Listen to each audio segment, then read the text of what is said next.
You can get automatic Capital One credit limit increases by using these 7 hacks I found after reviewing over 50 data points from other Capital One customers. Capital One is the worst for some people. They hold your credit limit hostage even when other banks are giving you $20,000+ limits. And after begging for months with no success, they might toss you a $100 increase just to piss you off even more. But I found a few hacks that will let you finally increase your Capital One credit limit as little as 2 months, and the exact amount of usage you need to put on your card to trigger that next increase automatically, and a couple of hidden features you can use to dramatically speed up that next increase. Capital One shows extreme favor for premium customers with high credit scores, high incomes, and great credit profiles, while completely disrespecting anyone who signs up with fair or low credit. I found that Capital One is essentially running 2 different credit card companies with separate rules for high-end and low-end customer accounts. When you're a high-end customer, you're someone who gets approved for a starting limit over $5,000, and a low-end customer being someone below a $5,000 starting limit. Again, after analyzing over 50 different data points from Capital One cardholders who achieved credit limit increases, I found the median increase was $3,000. This is pretty low compared to the credit limit increases that Amex and Navy Federal are known for handing out. And here's the data point to back that up. They said, I applied to Capital One in December of 2022 with 0 credit history and received the Quicksilver One card with a $500 limit. I then proceeded to pile drive every transaction I possibly could through that card, paying it off at least 3 to 4 times per month. I couldn't fit any large bills or purchases on it, but I generated over $13,000 of spend and got $198 in cash back at 1.5% cash back. I did that over 10 months, and then I asked for a credit limit increase about 3 times, and every time I was denied. Now, today is my statement date, and I got a random email saying my limit was increased to $3,500. That's very weird considering the infamous bucket system. And let's talk about that bucket system that they mentioned for a second. It just means that Capital One will bucket their low end and low credit score customers into large groups the moment they sign up and lock them into a low credit limit for the lifetime of that account. When you look at everyone giving their best effort trying to increase their credit limit with Capital One, you'll find that it took a maximum of 12 months to get an increase of at least $5,000, while the average amount of time it took was just 3 months. And here's a data point. They said, I just went from $5,000 to $10,000 on my Quicksilver today.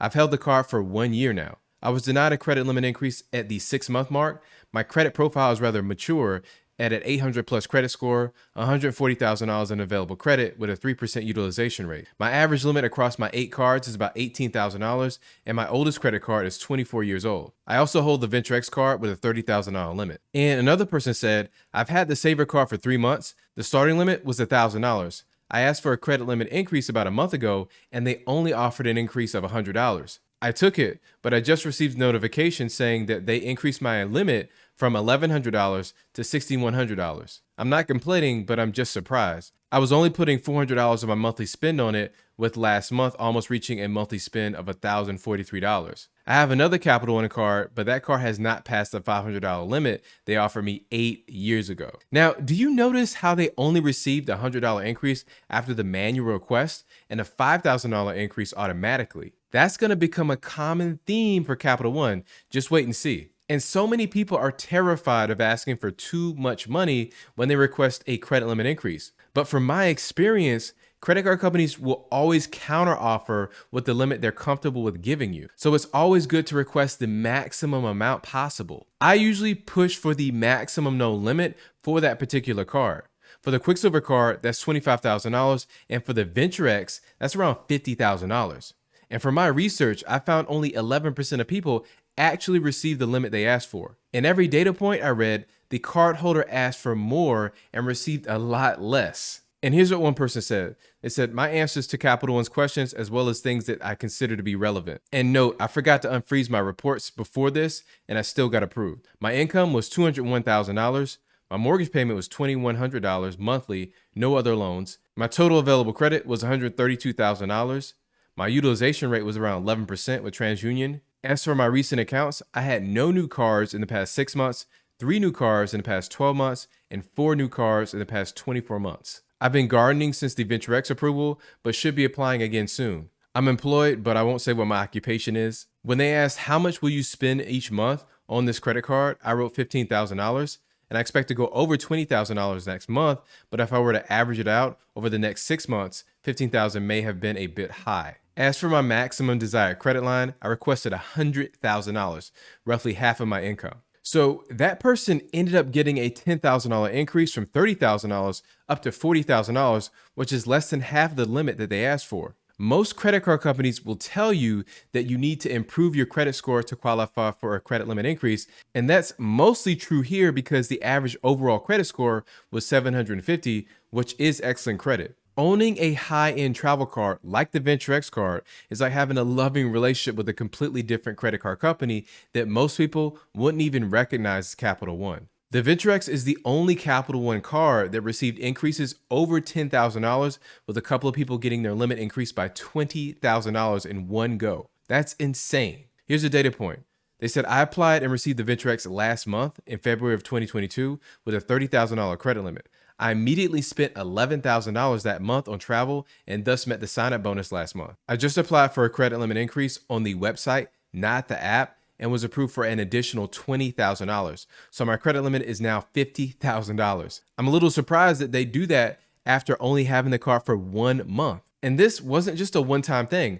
Most people were able to increase their VentureX credit limit in just over 30 days. One person proved that you can increase your Capital One credit limit right after receiving and activating the physical card. They said, I recently got approved for the Saver One card and wanted to test if you could get approved for a credit limit increase upon activation of a new card, and it worked for me. I got approved on July 7th of 2023, and then I activated it on July 24th of 2023. My starting limit was $10,000. And when they asked, why are you requesting a credit line increase? I said, I expect higher expenses over the next few months. I was encountered with an offer of $15,000 and I accepted it. So I just want to make a note here, guys. Even though they just had a Saver One card, which many would call a lower tier card, they still had a starting credit limit of $10,000, which is considered high end. And what completely blew my mind when I noticed it was the high-end customers were always allowed to increase their credit limits manually by asking for it. And those limits went up by almost $10,000 on average. High-end customers don't need their monthly credit card usage to be nearly as high as the lower-end customers as well. The average utilization rate for a high-end customer who received a credit limit increase was only 25%. And here's an example. They said I received a $20,000 VentureX card exactly last month. I applied for a credit limit increase to $25,000 and they gave it to me. My total spend for the first month was $3,700. That's close to hitting my sign-up bonus. My income was $53,000. I'm an entry-level insurance underwriter. I just turned 21 a few months ago. My oldest account age is 2 years and 6 months. I closed a bucketed Capital One Platinum secured card. And my only other card is a 2-year-old Discover It cashback card. My FICO score is 750. And what I realized is that the VentureX card makes Capital One treat you as a valued and appreciated customer. Out of all the VentureX data points I found, the average credit limit was over $36,000. And since it's a Visa Infinite card, the absolute minimum credit limit you can get is $10,000. So there's no way you'll be stuck with a low limit with the VentureX. I've been able to get several increases in the last 2 years of owning the VentureX card myself, and my limit is now $25,000. On top of all of that, you get a 75,000 mile intro bonus, you still earn 10x miles on hotels and rental cars, 5x on flights, and the best of all, you earn 2x miles everywhere else. So this can truly be a one and done catch-all card in addition to being a great travel card because you get lounge access and free TSA pre-check. So definitely hit the link below to find out how to apply for the VentureX card. Now, on the low end, Capital One could care less how you feel about them. They ignore you and they treat you like they don't even want your business. This is where you'll find disrespectfully low $100 credit limit increases. For some people, this is even worse than being completely denied in the first place. Here's a data point. Capital One is greedy AF. I think my Quicksilver is bucketed. I asked for a credit limit increase and they offered $1,100 over my $1,000 limit. Mind you, I have 8 credit cards with a $47,000 credit limit and my FICO scores are in the mid 700s. I have a Chase Sapphire Preferred, Amex Gold, and a few other cashback rewards cards. So the highest credit limit I found for a Quicksilver card was only $12,250 and the average limit was a measly $5,000. That's weak. But here's where I found a hack that changed everything. The majority of credit limit increases for the lower end accounts happened automatically, not manually. And when people do ask for the increases manually, they usually get a petty increase here and there for just $100. So everyone who's been complaining about being denied over and over again has been playing the wrong game. If you're stuck in a low end bucket with Capital One, you should be shooting for an auto increase, not a manual one. And these increases can happen in as little as 2 months. Here's an example. So I received a big increase after 4 years stuck at $500. I am now at $3,000. It took less than 2 months. I spent $494 of my $500 limit. I let the high balance report to the credit bureaus. I paid in full as soon as the statement closed.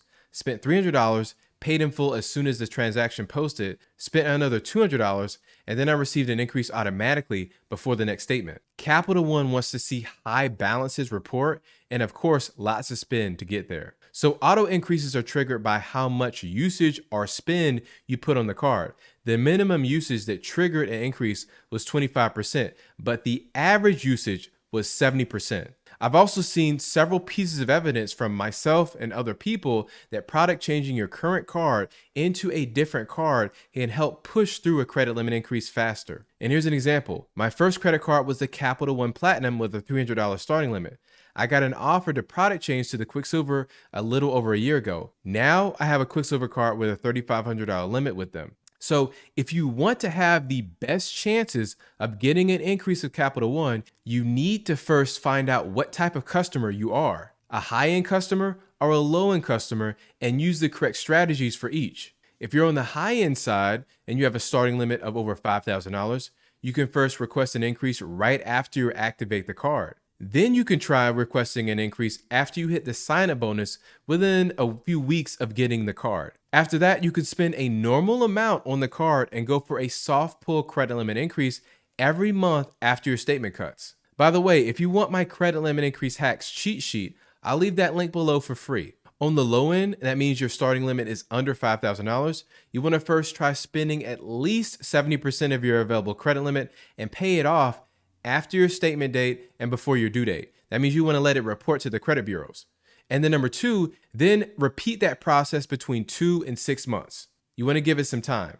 Then 3, be patient and wait for that auto increase because manual increases only lead to about $100 and that's not worth it. And another hack you can try when it's available to you is product changing into a new Capital One card to trigger that increase faster. Listen, I use the product change hack to help me increase my credit limit twice in 60 days with almost zero spending on the card. Check out that video next to find out what that process looked like step by step, and thank you for watching.